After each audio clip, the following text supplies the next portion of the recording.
je ne sais pas quoi filmer. C'est exactement à 80% du temps la phrase que j'entends beaucoup de nouveaux créateurs de contenu, de vidéastes, qui débarquent, me disent. Quand je fais certaines rencontres et que je les explique que lance-toi, prends ta caméra que tu as achetée, vas-y filme. Après que je les ai donné tous les détails sur comment filmer, quel type de matériel acheter, privilégier quelle marque, quel type de micro, trépied, prendre un gimbal ou un stabilisateur. Est-ce qu'il faut prendre un zoom ou est-ce qu'il faut prendre un focal fixe? Il y a toutes ces questions-là. Et quand j'ai terminé, ils me disent, je ne sais pas quoi filmer. À quel moment on est arrivé à un stade où en tant que vidéaste, tu peux avoir tout le matériel que tu veux, mais tu sais toujours pas quoi filmer? Honnêtement, j'ai pas une réponse très précise. Je peux pas te dire, tu sais quoi, la meilleure astuce pour apprendre et pour savoir ce que tu dois filmer, c'est ça et ça et ça. Non. Ce serait mentir et être complètement hypocrite si je te disais que j'avais la solution. Puisque moi-même, frérot, je suis en train de te faire une vidéo et il est 3h du matin. Donc pourquoi 3h du matin, 3h30 du matin, excuse-moi, et je suis en train de te faire une vidéo. Parce que même moi, au bout de 10 ans sur YouTube, ça fait 10 ans que je suis sur YouTube, ça fait 10 ans que je fais des vidéos et non-stop. Quand je dis non-stop, c'est que ces 10 ans-là, j'ai été assez présent. Je filmais pas tout le temps en mode je publie une fois par jour. J'ai testé le une fois par jour, j'ai testé le une fois par mois, j'ai testé le une fois par semaine. J'ai testé selon le thème, j'ai tout testé. Et j'ai pratiquement 300 et quelques vidéos sur ma chaîne YouTube. Parce que la raison pour laquelle je publie sur YouTube, c'est, si tu veux, une ancienne raison. C'est pas une raison, qui est actuelle. C'est pas une vision qui est contemporaine, qui veut dire qui date d'aujourd'hui. Parce qu'aujourd'hui, on met sur YouTube pourquoi? Parce qu'on veut se faire de l'argent, se faire des abonnés, se faire connaître. Donc je viens d'une génération, en tout cas qui a commencé sur YouTube pour le plaisir de tourner, le plaisir de filmer. Et c'est ce que je vais essayer de t'expliquer dans la vidéo d'aujourd'hui. De manière majoritaire, quand quelqu'un me dit je ne sais pas quoi filmer, je constate qu'il y a souvent quelque chose qui revient sur le tapis la plupart du temps. Alors, je ne dis pas que c'est la raison pour laquelle toi, tu ne sais pas quoi filmer, mais souvent, quand je discute avec les gens un peu plus en profondeur et qu'ils m'expliquent leur train de vie, leur manière de faire, leur inspiration et tout ça, je constate que 80% du temps, c'est toujours la même chose qui les bloque pour filmer. Donc, quand on me dit je ne sais pas quoi filmer, parfois, c'est parce que tu consommes trop ce qui se passe sur les réseaux. Waouh, je vois les poches sous mes yeux là, ça montre que j'ai pas encore assez bien dormi. Mais bon, je te fais la vidéo quand même. Laisse-moi te donner l'explication de pourquoi je pense ça. C'est souvent quelque chose qui revient par rapport aux nouveaux vidéastes. Et je vais plus dire la nouvelle génération de vidéastes qui arrive à un stade où parfois ils se lancent dans le métier, ils se lancent dans le milieu, que ce soit par passion ou par métier. Ils ont le matériel, ils achètent, ils ont suivi l'étude de YouTube ou ils ont suivi quelqu'un, un vidéaste, machin, tout bref. Mais arrivé à un stade, ils ne savent pas quoi filmer dans plusieurs types de catégories. Tu as celui qui ne sait pas quoi filmer, par exemple, il ne sait pas où se positionner, quel type de vidéo faire, il ne sait pas s'il veut faire du sport, il ne sait pas s'il veut faire du commercial, il ne sait pas s'il veut faire du court-métrage, il ne sait pas s'il veut faire de la publicité, s'il veut créer du contenu.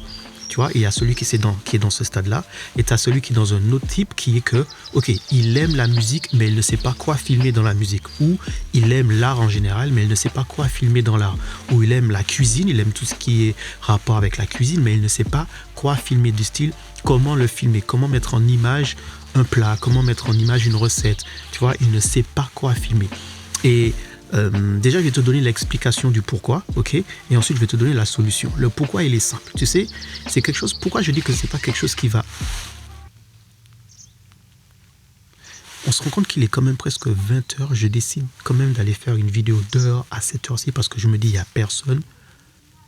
Mais tu as quand même les voisins qui sortent faire des travaux. Tu sais quoi? On va rentrer. Je te fais un rapide topo. On revient un peu en arrière, nous sommes en 2017. En 2017, il y a une sorte d'explosion qui se fait sur YouTube où tu as des vidéastes, mais ils ne sont pas encore vidéastes. Tu as des amateurs et des passionnés de la photo qui commencent à montrer leur vie en tant justement que photographe. Et ils arrivent à faire ça parce qu'à cette époque-là, tu as le 5D de chez Canon qui a une fonctionnalité pour faire des vidéos avec une très très très belle qualité. Alors, je ne dis pas que les autres Mark ne pouvait pas le faire. C'est juste que à un moment donné, Canon était sur le délire. C'est Canon qui était partout. On filmait beaucoup de vlogs. C'était des vlogs au départ qui se faisaient avec le Canon 5D. Ok, donc garde ça en tête. Nous sommes en 2017. Il y a énormément de big YouTubers maintenant qui ont commencé en étant de simples passionnés qui montraient leur quotidien en tant que photographe. Ok, et moi de mon côté, je découvre YouTube par ce biais-là. Je commence YouTube par ce biais-là et je me lance aussi sur YouTube de cette même manière-là. J'avais déjà commencé à poster des anciennes vidéos, tout simple. J'avais posté une vidéo de Marcus Miller qui était arrivé à Anguin-les-Bains, qui avait fait un concert de jazz gratuit. Et j'avais posté cette vidéo-là. Il y avait eu pas mal de bons retours et de bons commentaires. Et du coup, ça m'a motivé à continuer. Et en parallèle de ça, du coup, comme je te dis, voilà, les années passent, 2017 arrive, et je vois qu'il y a d'autres personnes qui se lancent dans le délire. Donc, ça te motive, toi aussi, à raconter tes journées, à raconter ce qui se passe dans cette démarche que tu as de devenir photographe ou d'être passionné par la photo, tout simplement. Donc, tu montres tes journées, tu montres ton matériel. Bref, tu captes ce que je suis en train de te dire. En même temps, tu as les réseaux qui commencent à évoluer aussi. Ok, retiens bien ça. Voilà. On est dans cette configuration-là en termes, de motivation. En même temps, sur le YouTube français, il y a des YouTubeurs qui pop, mais c'est pas pareil. Ils sont pas photographes ou vidéastes. Ils sont YouTubeurs. Regarde bien le parallèle que je fais. Ils commencent en faisant des podcasts, ce qui veut dire que facecam, ils parlent à la caméra, des sketchs, des sortes de mini courts-métrages, mais c'est beaucoup de sketchs et de... Non, c'est des sketchs et des mises en situation où ils parlent de leur vie. Mais c'est pas pareil que le photographe qui prend sa caméra et qui vlogue sa journée, qui vlogue sa vie. C'est pas la même chose, ok? Donc maintenant, on avance. Après, dans cette expansion de... comment t'expliquer ça? Je veux pas encore utiliser le mot parce que tu vas voir que je vais faire une petite... je vais un peu séparer ce mot-là d'une manière, mais je ne vais pas encore l'utiliser. Donc, tu as des photographes qui petit à petit deviennent vidéastes parce qu'au cours du temps, les marques développent la vidéo dans le branding de leur appareil. Sony qui pète, Lumix qui pète, Canon qui continue à péter, Nikon qui est à la ramasse, faut le dire. Nikon n'était pas prêt, Nikon n'était pas encore là. Mais pendant cette année-là, c'est beaucoup de Sony, beaucoup de Canon et Panasonic qui est encore là grâce au GH5, ok, qui se démarque aussi et qui reste à flot.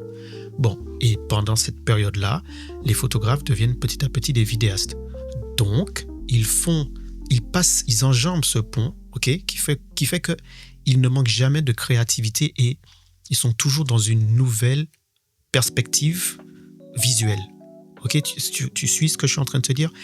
La créativité, elle ne descend pas à cette époque-là. Pourquoi? Parce que tout le monde a quelque chose à proposer. Tout est nouveau, tout est neuf, tout n'est pas encore fait, tout est à faire. Pourquoi? Parce que les professionnels de l'image proposent des images de pros. Mais là, nous avons des passionnés, donc on va dire des amateurs, qui montrent l'envers du décor de celui qui veut devenir professionnel. Donc les gens s'accrochent à ça. On te montre en même temps la vie, mais en même temps on te montre comment c'est de devenir photographe ou de devenir vidéaste. Au fil du temps où ça se développe sur YouTube et que ces protagonistes deviennent big, de plus en plus de corps du métier dans l'image se mettent en avant sur YouTube.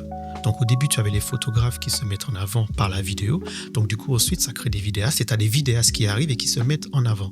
Après les vidéastes, tu as par exemple eu des monteurs vidéo qui se mettent en avant montrant leur travail. Tu as des directeurs artistiques qui vont pop en montrant leur travail. Tu as les étalonneurs, les coloristes, les ingé-sons, ceux qui mixent, ceux qui font de l'éclairage, ceux qui font... Tu vois, tous les corps de métier commencent à se montrer sur YouTube. Donc, on commence à avoir sur les réseaux une proposition de créativité visuelle énorme. La plage de choix, tu vois, le tableau, le menu de savoir ce que tu peux mettre en vidéo devient stratosphérique. Tout peut être filmé. Et c'est pour ça que je dis que les nouveaux qui sont arrivés après cette période-là, et je vais préciser carrément après quand on nous a laissé pendant je sais pas combien de temps là enfermés chez nous, ceux qui ont pop après ça se sont retrouvés avec un choix comme quand tu vas à un restaurant et que le menu il est super long, tu ne sais pas quoi choisir parce que tu as trop de choix. Et tu es embarrassé par rapport au choix que tu as, qui fait qu'on se retrouve avec tous ceux qui se lancent dans la vidéo, Même si qu'ils ont du bon matos, même si qu'ils ont une motivation, ils arrivent avec une sorte de blocage de « je ne sais pas quoi filmer ». Parce que on te propose tellement de contenu que tu as l'esprit complètement embué et tu ne sais pas vers qui te tourner. Tu ne sais pas par quoi commencer.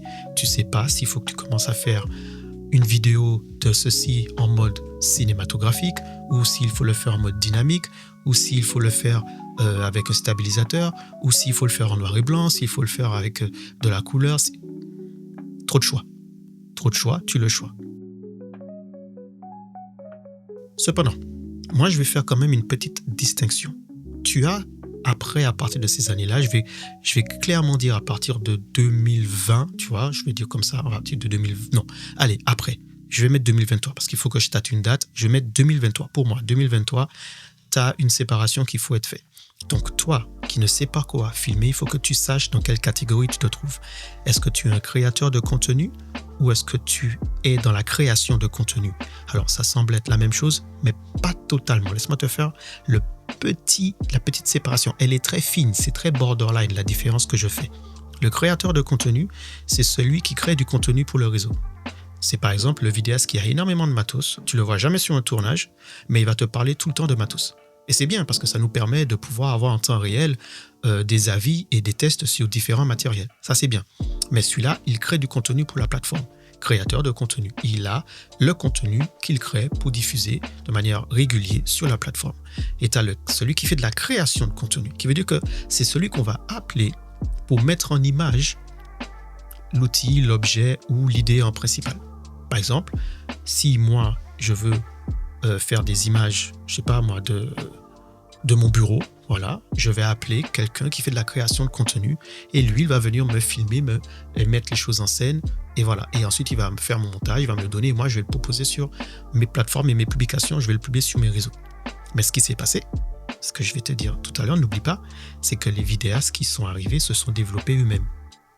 Ah oui, il y a le côté aussi où on a commencé, le métier de vidéaste, c'est un métier qui commence solo, qui reste solo. Donc, on se met soi-même en scène. Et les nouveaux qui arrivent maintenant ne savent pas où se positionner. C'est pour ça que je pense que tu ne sais pas quoi filmer. Parce que tu restes bloqué sur « je filme comme qui ?» Je pense que c'est plus ça. Et tu oublies une chose essentielle. C'est que pour faire de la vidéo, il faut d'abord une histoire. Peut-être que ce qui fait que tu ne sais pas quoi filmer, c'est parce que tu n'as pas d'histoire à raconter. Si tu as une histoire à raconter, tout le process se met en place. Avant de te dire que tu ne sais pas quoi filmer, pose-toi la question, quelle histoire je peux raconter aujourd'hui? Et tu regardes combien de temps ça va te prendre. Et tu regardes sur quel type de visuel tu peux t'accrocher. Est-ce que tu vas faire un documentaire? Est-ce que tu vas le faire sous forme de clip? Est-ce que tu vas le faire sous une forme de présentation un peu commerciale? Ça va te permettre de savoir où te placer. D'abord, pose-toi la question. Quelle histoire je vais raconter? Ne me prends pas en exemple. L'histoire que je raconte, c'est ma vie. Moi, sur YouTube, ça fait 10 ans que je suis sur YouTube et que je poste des vidéos non-stop. Là où tu peux prendre mon expérience, c'est j'ai été capable pendant 10 ans de poster en restant motivé, quitte à ne pas faire énormément de vues, parce que ce qui me motivait, c'est raconter mon histoire. Tant que j'ai mon histoire à raconter, j'aurai toujours de quoi filmer. Ensuite, il faut juste que je choisisse. Soit je le fais sous forme de vlog, soit je le fais sous forme de podcast avec toi et moi en train de discuter, soit je le fais sous forme de sketch, soit je le fais sous forme de documentaire, de mini-court-métrage. Mais d'abord, choisis ton histoire. Le problème qui fait que tu ne sais pas quoi filmer, c'est que tu n'as pas d'histoire à raconter. Tu peux déjà commencer par raconter ton histoire. Si tu ne veux pas te mettre en scène, raconte l'histoire de quelqu'un. Tu as forcément quelqu'un dans ton entourage qui fait quelque chose par rapport à ce qui te passionne. Tu as forcément quelqu'un que tu connais qui est chanteur ou qui est musicien ou qui fait de la cuisine ou quoi qu'il fasse. Raconte son histoire. Ça te donnera peut-être envie ensuite plus tard de raconter la tienne. C'est pas obligatoire. Mais trouve une histoire à raconter. Une fois que tu trouves une histoire à raconter, tu sauras quoi filmer. Et quand tu vas mettre ça en place, tu vas te mettre à filmer, tu vas faire ton montage et tu vas le publier. Quelqu'un qui, lui, voudra raconter son histoire de la manière que tu le fais, il va te contacter. Donc, avant de courir et de chercher à prospecter des maisons de distribution, des marques ou je ne sais pas quoi, des chanteurs, des trucs et comme ça, si tu n'as rien à proposer, si tu commences pas quelque part et tu n'as rien à proposer, ben, les gens ne sauront pas s'ils peuvent se référer à toi en fait. Moi, sur YouTube, je raconte mon histoire. Tout simplement. Je ne me prends pas la tête sur la forme, tant que le fond y est. C'est ce qui me motive et ce qui me permet, depuis 10 ans, d'être sur YouTube et de continuer à faire des vidéos. Je ne sais pas si je ne me suis pas rendu compte de ça, à part il y a quelques temps, là, dans la semaine, où j'ai dit, mais depuis quand je poste des vidéos et que j'ai été voir et que je me suis rendu compte que je poste des vidéos de ça va faire bientôt 10 ans et j'ai jamais arrêté. Et c'est là que je me suis dit, mais qu'est-ce qui fait que j'ai jamais arrêté? Et je me suis rendu compte qu'à chaque fois que je poste, je raconte mon histoire. Et comme c'est ma vie, ben, j'aurai toujours de quoi raconter. Parce que je vis les choses. Donc je suis le mieux placé pour les raconter. Donc si tu ne sais pas quoi raconter, cherche une histoire à raconter. D'abord, cherche une histoire. Ensuite, n'oublie pas quelque chose. Si tu ne vis pas, tu ne sauras pas quoi raconter. Donc il faut aussi vivre. Donc arrête de scroller, lâche de temps en temps les réseaux, arrête de te comparer à ce que font les autres et arrête de te mettre cette barrière de dire que il faut que tu fasses comme ce que font les autres pour que ton rendu soit qualitatif. Tu peux t'en inspirer, mais il faut que tu sois capable d'injecter de ta personne dans ce que tu proposes. Donc arrête de te comparer aussi. J'ai fait une vidéo qui parle de comparaison, donc je t'invite à aller la regarder, je vais la mettre en description. Et sur ce, je te donne rendez-vous pour la prochaine vidéo.